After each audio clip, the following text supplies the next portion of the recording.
जी हाँ दोस्तों, एक बहुत इम्पोर्टेंट अपडेट आप सभी के साथ इस वीडियो में शेयर कर रहे हैं।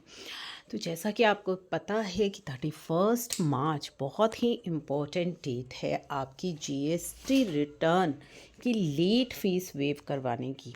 जीएसटी रिटर्न क्यों? ये तो जीएसटीआर 9 है। तो जैसा कि ये क्लैरिफिकेशन आ चुकी है कि आपकी जीएसटी एनुअल रिटर्न क्या है, GSTR 9 एंड 9C दोनों कंबाइंड इफ़ एप्लीकेबल। अगर आप पर GSTR 9C एप्लीकेबल है तो आपके लिए जीएसटी एनुअल रिटर्न क्या है, GSTR 9 एंड 9C।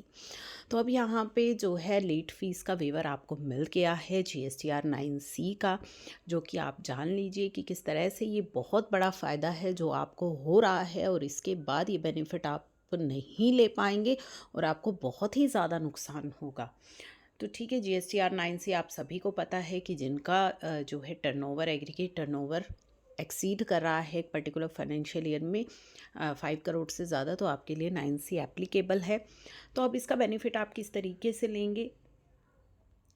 तो ड्यू डेट GSTR 9C की क्या रहती है, यानी कि जो GSTR 9 की ड्यू डेट है वही 9C की ड्यू डेट रहती है।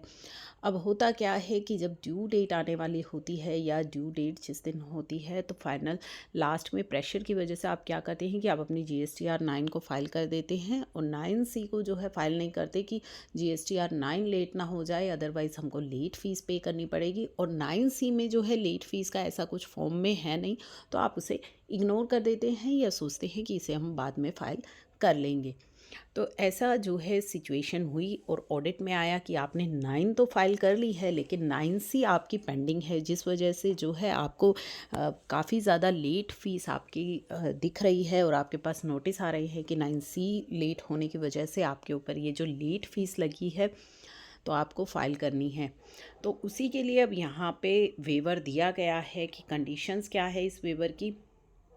तो ये वेवर कब तक किस लिए एप्लीकेबल है कि फाइनेंशियल ईयर 17-18 से 22-23 तक के लिए ये वेवर आपके लिए एप्लीकेबल है। अगर आप अपनी पेंडिंग जो फाइलिंग है वो कर देंगे 31 मार्च 2025 तक। तो यहाँ पे क्या है, अगर टैक्स पेयर ने अपनी GSTR 9 फाइल कर दी है ऑन और बिफोर डेडलाइन, तो लेट फीस जो है 9C की नहीं लगेगी।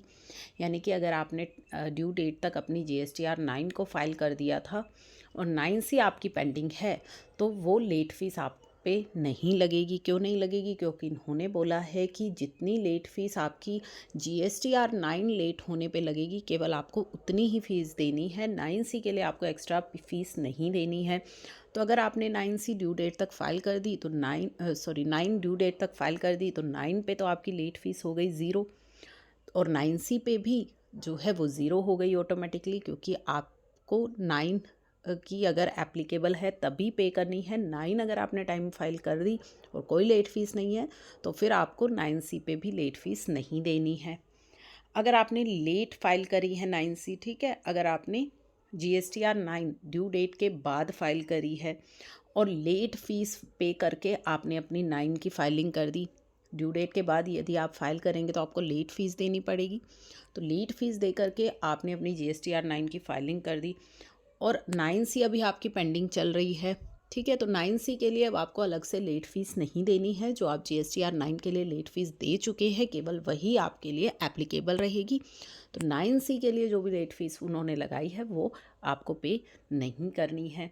तो इस तरीके से जो है आपको वेवर दे दिया गया है। तो 9C के लिए कोई एक्स्ट्रा आपको लेट फ़ीस नहीं पे करनी है। जो 9 पर आपकी लग गई लग गई। तो ये बहुत अच्छा बेनिफिट है जो आपको इस समय दिया गया है, ठीक है। तो अभी तो डिपार्टमेंट जो है non payment of late fees के लिए 9C की आपके पास नोटिस भेज रहा था, लेकिन इस नोटिफिकेशन के आने के बाद जो है ऑफिसर ने कैंसिल कर दिए हैं नोटिस। अगर आप 31 मार्च तक अपनी 9C की फाइलिंग नहीं करते हैं तो क्या होगा, ठीक है, आपको कर देनी है।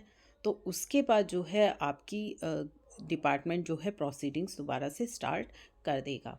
तो इसलिए आपको जो है इसका बेनिफिट उठाना है, और वहाँ पे 9C की आपके ऊपर जो है अलग से जनरल पेनल्टी भी लग सकती है, ठीक है। लेट फीस तो लगेगी लगेगी।